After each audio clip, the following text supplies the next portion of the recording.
जहाँ Q does not equal to zero यानी Q zero नहीं हो, हर जीरो नहीं, क्योंकि किसी भी संख्या का हर जीरो होने से यह परिभाषित हो जाता है, उसका मान क्या होता है वो कोई जानता नहीं है ना, इसलिए हर जीरो नहीं।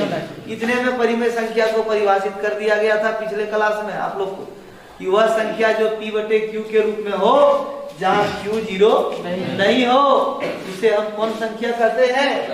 परिमेय संख्या कहते हैं। लेकिन यहाँ थोड़ा बड़ा है कि वह संख्या जो P बटे Q के रूप में हो, Q जीरो नहीं हो और P और Q का सार गुणनखंड, उभयनिष्ठ गुणनखंड या जिसको कह सकते हैं कॉमन, P और Q का कॉमन केवल एक हो, एक के अतिरिक्त और कोई उभयनिष्ठ गुणनखंड नहीं हो, तो उसे हम कहते हैं क्या?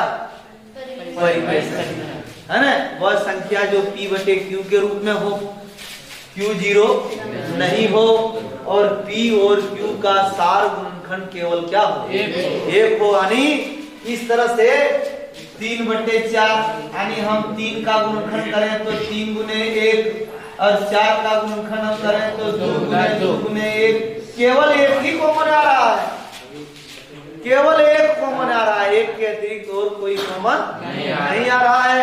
तो इस संख्या को हम कहते हैं कौन संख्या? परिमेय संख्या। अगर वही 4 बटे 6 हो जाएगा तो परिमेय नहीं कहलाएगा, क्योंकि 4 बटे 6 में 4 में 2 गुने 2 है और 6 में 2 गुने 3 है, 2 कॉमन आ रहा है ना, तो वो परिमेय संख्या नहीं होगा। वो 4 बटे 6 कब परिमेय संख्या होगा? जब 2 से उसको विभाजित कर देंगे, 2 दूनी 4 और 2 तिया 6 यानी 2 बटे 3 होगा परिमेय संख्या, है ना। उसके बाद यह परिमेय संख्या जो होगा इरेशनल नंबर, यह परिमेय संख्या होगा वह संख्या जिसका पूर्ण वर्गमूल प्राप्त नहीं हो, वह संख्या जिसका पूरा वर्गमूल प्राप्त नहीं हो, तो उस संख्या को हम कौन संख्या कहेंगे? जैसे √2, √3, √5, √7 ऐसे चलेगा, है ना, ऐसे चलेगा। इन सभी संख्याओं को कौन संख्या कहेंगे? जिस पर इस चैप्टर में एक 3 नंबर का क्वेश्चन आपको मिलेगा। यह परिमेय संख्या सिद्ध करने के लिए जो इस चैप्टर में आपको प्रमेय के रूप में दिया हुआ है, सिद्ध करें √2 अपरिमेय संख्या है, √3 अपरिमेय संख्या है, √5 अपरिमेय संख्या है।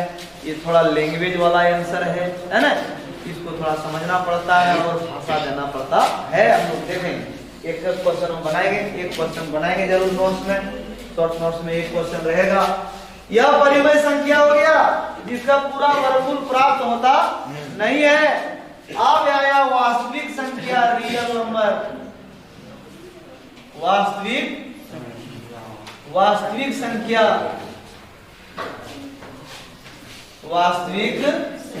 संख्या परिमेय और या परिमेय संख्याओं के समूह को वास्तविक संख्या कहते हैं। वह संख्या जिसमें परिमेय भी हो और अपरिमेय भी हो, यानी परिमेय संख्या को भी वास्तविक संख्या कहेंगे, अपरिमेय संख्या को भी वास्तविक संख्या कहेंगे। यानी परिमेय और या परिमेय दोनों के समूह को हम क्या कहेंगे? वास्तविक संख्या कहेंगे। इसमें ये भी आएगा, गिनती की सारी संख्या आ सकता है, 0 आ सकता है, P बटे Q के रूप में लिखा हुआ संख्या सब, गिनती की सारी संख्या परिमेय होता है। गिनती की सारी संख्या क्या होता है? 0 भी कौन संख्या होता है? परिमेय संख्या होता है। अरे पूरे समूह को हम कौन संख्या कहते हैं? वास्तविक संख्या कहते हैं। ये हमारा संख्या था जो पहले हम लोग पढ़ चुके। लेकिन यहाँ अब हमको 10वां क्या पढ़ना है, जो हम 1 नंबर के भी सभी प्रश्नों का जवाब दे लेंगे, हम 2 नंबर के प्रश्नों का भी जवाब दे लेंगे और 3 नंबर के प्रश्नों का भी जवाब दे लेंगे। हमको 3 टाइप के प्रश्नों का जवाब देना है बोर्ड परीक्षा में। तो इसके लिए सबसे पहले आपको पढ़ना है LCM और HCF, लोएस्ट कॉमन मल्टीप्लायर और हाईएस्ट कॉमन शॉर्ट में इसको लॉसो भी कहते हैं, इसको मौसो कहते हैं। ये एलसीएम निकालना और एचसीएफ निकालना। अब ये निकलता है कुछ विभिन्न विधियों के द्वारा, जैसे कि भाग विधि से हम लोग निकालते हैं, भाग विधि से भी निकालते हैं, और हम लोग या अभाज्य गुणनखंड विधि से निकालते हैं। यानी आपको ये दोनों पढ़ने के लिए आपको पढ़ना पड़ेगा अभाज्य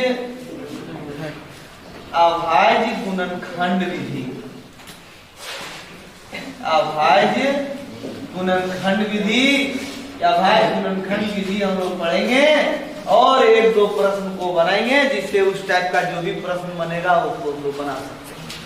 अब यह अभाज्य गुणनखंड विधि से हम किस प्रकार से एलसीएम निकालते हैं और किस प्रकार से हम एचसीएफ निकालते हैं, तो इसके लिए एक प्रश्न लेते हैं। उस प्रश्न को हम लोग नोट्स में लिखेंगे, है ना। एलसीएम और एचसीएफ या अभाज्य गुणनखंड विधि से किस प्रकार निकालेंगे। 2025 में इस टाइप का प्रश्न तुम्हारा आया हुआ है, 24 में आया हुआ है, फिर आ सकता है।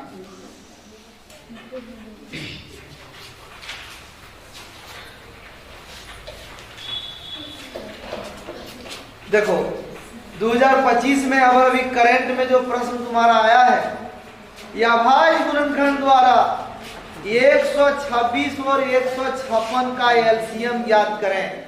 अब हम इसको केवल एलसीएम ही नहीं, एलसीएम और एचसीएफ दोनों निकालते हैं। कौन विधि के द्वारा? अभाज्य गुणनखंड विधि के द्वारा।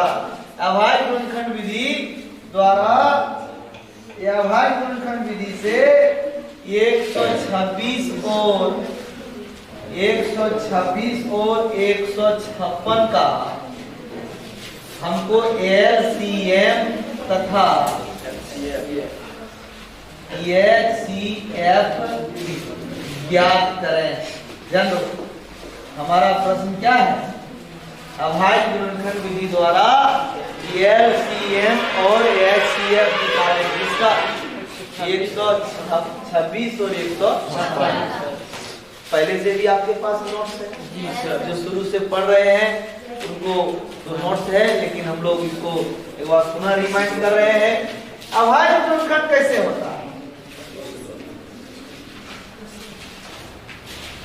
हम दोनों का अभाज्य गुणनखंड करते हैं, है ना। सबसे पहले छोटी संख्या से भागा देते हैं, 2 से भागा देंगे तो 6 दूनी 12, 8 दिया, है ना। 3 से भागा पड़ेगा, फिर 3 से भागा पड़ेगा, ये हो गया अभाज्य गुणनखंड। और अगर लिखें तो 7 से भागा पड़ेगा, कितना बचा? 2 से भागा देंगे, 7 दूनी 14, 1 तो 1 बचा, 16, 8 दूनी 16, 2 से 2 दिया 6, 39, फिर अब 3 से 13 भागा लगेगा, अब नहीं लगेगा तो 13 से ही दे देते हैं, 1 बचा। यानी 126 का अभाज्य गुणनखंड आया 2, 3, 3, 7 और एगो 156 का अभाज्य गुणनखंड आया 2, 2, 3, 13 और 1। सबसे पहले एचसीएफ निकालते हैं, हाईएस्ट कॉमन फैक्टर, जिसको हम लोग कह सकते हैं उभयनिष्ठ गुणनखंड, उभयनिष्ठ या सार गुणनखंड। तो पहले हम एचसीएफ निकालते हैं, तो एचसीएफ में कॉमन क्या आ रहा है? 2 आ रहा है, एगो नहीं, एगो 3 आ रहा है। अरे ये एक है, एक तो कॉमन, जिसका कोई कॉमन नहीं हो उसका क्या कॉमन होता है? यानी 2 एगो आया, एगो 3 आया, यानी 3 दूनी कितना हुआ? तो एचसीएफ हमारा कितना निकला? 6 निकला, है ना। उसके बाद अब एलसीएम निकालते हैं। अभाज्य गुणनखंड विधि से एलसीएम निकालने का जो 25 में पूछा है, इसका क्या तरीका है? पहले जो कॉमन आया उसको लिख लीजिए। क्या कॉमन आया? 2 और 3 यानी 6। और जो कॉमन नहीं आया उनको सब लिख दीजिए। क्या नहीं आया? 3 एक नहीं आया, 1 7 नहीं आया, 2 नहीं आया, 13। अब सबको गुना कर देना है। तो 6 या 18 दूनी 36 और 13 सते 91, यानी 36 और 91 गुना करना है। 91 और 36 को 6 का 6, 9 6 54, 3 1 3 और 9 दिया 27, 6 4 3 7, 7 5 12, यानी 3276 आया। कितना आया? 3276 आया। इस विधि का क्या नाम? अभाज्य गुणनखंड विधि है ना। तो इसको आप लोग थोड़ा सा सजाइए। तो एक पेज में आला नहीं कीजिए, नोट्स बनाइए। परीक्षा हमको नहीं, परीक्षा आपको देना है, ये हमेशा दिमाग में रखिए। परीक्षा हमको नहीं, परीक्षा आपको देना है। हम परीक्षा 2005 में दे चुके हैं, मालूम है ना। यानी 20 साल हो गया परीक्षा देने। ये परीक्षा आपको देना है, इसलिए ज्यादा संयम नेम फेम से आपको रहना है। नेम फेम बुझते हैं ना। जब कोई पर्व त्योहार आदमी करता है, जब कोई अनुष्ठान करता है, तो नियम से क्या रहता है? जो कर रहा है, पूजा पाठ कर रहा है, तो ये अनुष्ठान आपका है, ये त्योहार आपका है। और इस त्योहार में पूरा नेम फेम आपको करना है। हम थोड़ा गप भी करेंगे, चलेगा, ये आपका नहीं चलेगा। उसके पहले यहां से एक नियम डेवलप हुआ है। यहाँ जो अभी आपने एलसीएम और एचसीएफ निकाला 2 संख्याओं का, मान लिए एक संख्या ये है और एक संख्या क्या है। यहाँ से एक नियम डेवलप हुआ कि दोनों संख्या को आप गुना करें। एक ये है और एक ये बी है। दोनों संख्याओं को अगर हम गुना करें तो उतने ही आएगा जितना एलसीएम और एचसीएफ को क्या करेंगे? यानी एलसीएम गुने एचसीएफ को आप लिखिए इस तरह से बॉक्स के नीचे। एलसीएम गुने उतना ही होगा जितना दोनों संख्या का क्या होगा? गुणनफल होगा। यानी 2 संख्याओं का गुणनफल बराबर एलसीएम गुने एचसीएफ। हाँ, लिख सकते हैं। एलसीएम गुने एचसीएफ बराबर दोनों संख्याओं का गुणनफल। दोनों संख्याओं का गुणनफल। यहाँ से एक नियम डेवलप हुआ और इसके आधारित ये वो प्रश्न लिखिए जिसका आप नंबर दीजिए। क्वेश्चन नंबर 2 नंबर दीजिए। क्वेश्चन नंबर 2 जो यही नोट्स में रहेगा।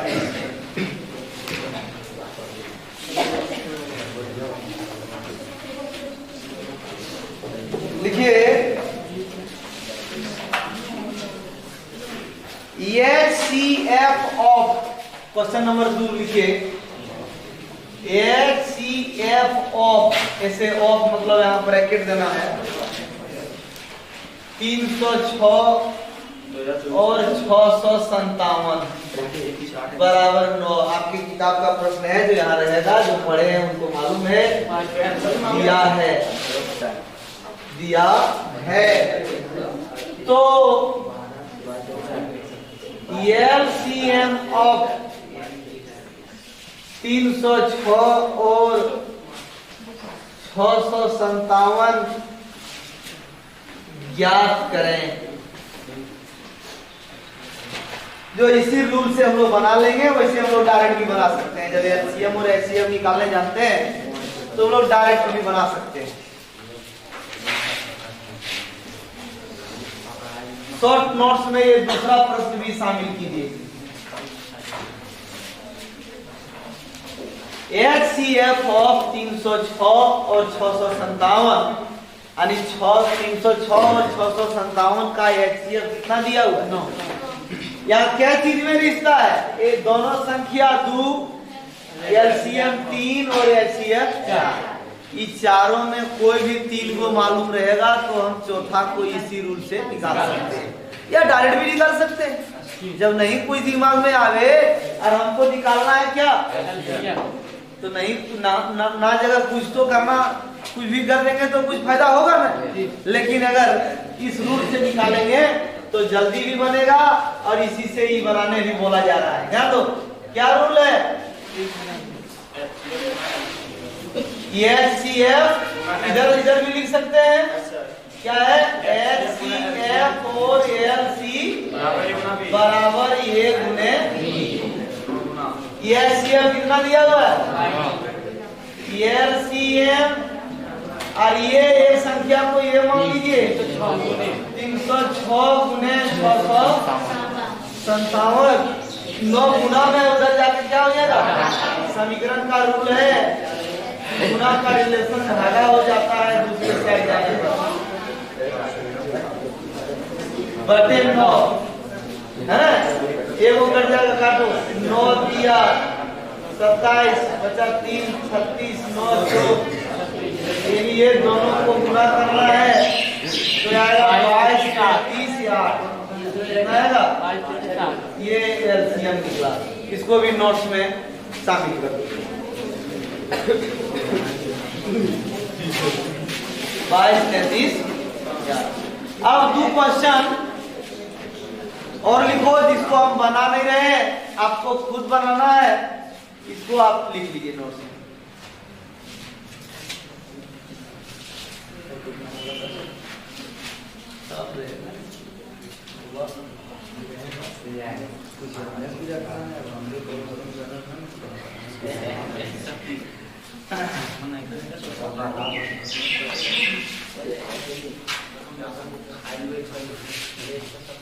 लिखो, हो गया?